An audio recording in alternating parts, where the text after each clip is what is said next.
সর্বপ্রথম গুগলে প্রবেশ করবেন। গুগলে গিয়ে লিখবেন আবশির। মনে রাখবেন গুগল থেকে লিখতে হবে, অ্যাপসে গেলে হবে না। তারপর আবশির ইন্ডিভিজুয়ালস এটা সিলেক্ট করবেন। প্রথমে আকামা নাম্বার দিবেন, নিচে পাসওয়ার্ড নাম্বার দিবেন, তারপর লগ ইনে ক্লিক করবেন।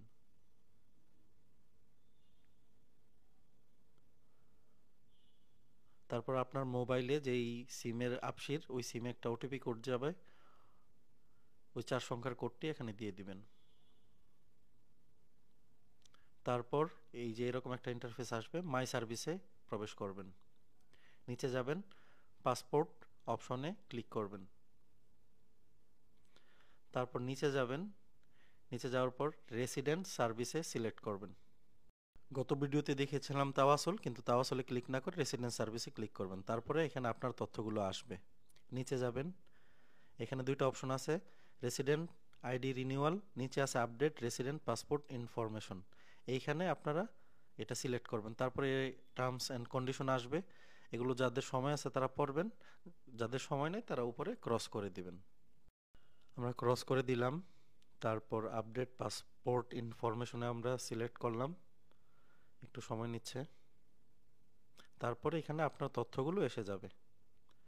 তারপর আপনার নিচে যাবেন, এখানে খেয়াল করেন লেখা আছে the first page is fully clear, অর্থাৎ আপনি যে ছবিটি দিবেন এটি অনেক স্পষ্ট হতে হবে। The uploaded image is horizontal, অর্থাৎ সোজাসুজি হতে হবে, বাঁকা হলে হবে না, তেরা হবে না। তারপর দ্য পাসপোর্ট এমআরজি ইজ ক্লিয়ার, নিচে যে পাসপোর্টের লেখাগুলো আছে, সংখ্যাগুলো আছে, এগুলো যেন একেবারে স্পষ্ট হয়, কোনোভাবে যেন ঘোলা না হয়। তারপর ফটো লাইব্রেরি বা ট্যাগ ফটোতে ঢুকবেন। লাইব্রেরিতে যদি আপনার পাসপোর্টের ছবিটি তোলা থাকে তবে আপনি এখানে স্পষ্ট যে ছবিটি আছে ওই ছবিটি এখান থেকে সিলেক্ট করবেন। ছবি সিলেক্ট হয়ে গেলে আপনার ডান দিয়ে পরবর্তী অপশনে যাবেন। তারপর দেখতে পাচ্ছেন এখানে একটু সময় নিচ্ছে, লোডিং হচ্ছে। আপনারা ভিডিওটি সবাই শেয়ার করবেন, কারণ পাসপোর্ট মালুমাতের এই তথ্যগুলো সকল সৌদি প্রবাসীদের জন্য সমানভাবে জরুরি। আপনারা যদি চান শেয়ারের মাধ্যমে অন্যকে জানাতে, তবে সবাই উপকৃত হবে।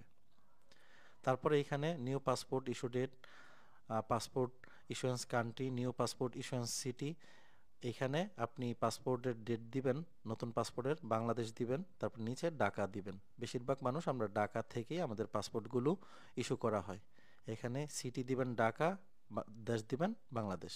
তারপর আপনার এমন একটি তথ্য আসবে, আপনার পাসপোর্টের তথ্য পুরোটা এসে যাবে। নতুন এক্সপায়ার ডেট দেখাচ্ছে, তারপরে ফিস ইনফরমেশন, সার্ভিস ফিস দেখাচ্ছে 60 রিয়াল, ভ্যালুয়েডেড ট্যাক্স দেখাচ্ছে 9 রিয়াল। এটা আপনাদেরকে পেমেন্ট করতে হবে। আপনার নিচে যাবেন, পে অপশনে ক্লিক করবেন, নিচেই পে দেখতে পাবেন। তারপর যে কোনো একটি ব্যাংক কার্ডের নাম্বার এখানে প্রবেশ করাবেন, যেই কার্ডে 69 রিয়াল আছে। তারপর এক্সপায়ার ডেট এখানে দিবেন। সিবিবি হলো কার্ডের পিছনে 3 সংখ্যার একটা কোড থাকে, 3 সংখ্যা থাকে, ওই 3টা সংখ্যা এখানে প্রবেশ করাবেন এবং ওই কার্ডে যেই ব্যক্তির নাম লেখা আছে প্রথম পেজে ওই তার নামটা এখানে আপনারা দিবেন। তারপরে পে নাও এই অপশনে আপনারা ক্লিক করবেন। তারপর যে ব্যক্তির কার্ড দিয়ে আপনি এখানে পেমেন্ট করতে চাচ্ছেন তার যেই মোবাইল নাম্বারে 4 সংখ্যার বা 6 সংখ্যার একটি ব্যাংক থেকে কোড আসবে।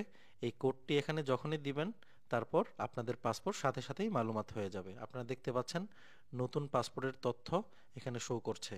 আগে এটা এক্সপায়ার ডেট ছিল 2025, এখন দেখাচ্ছে 30, অর্থাৎ আপনার 59 রিয়াল কেটে নেওয়ার সাথে সাথেই আপনার পাসপোর্টটি মালুমাত হয়ে যাবে।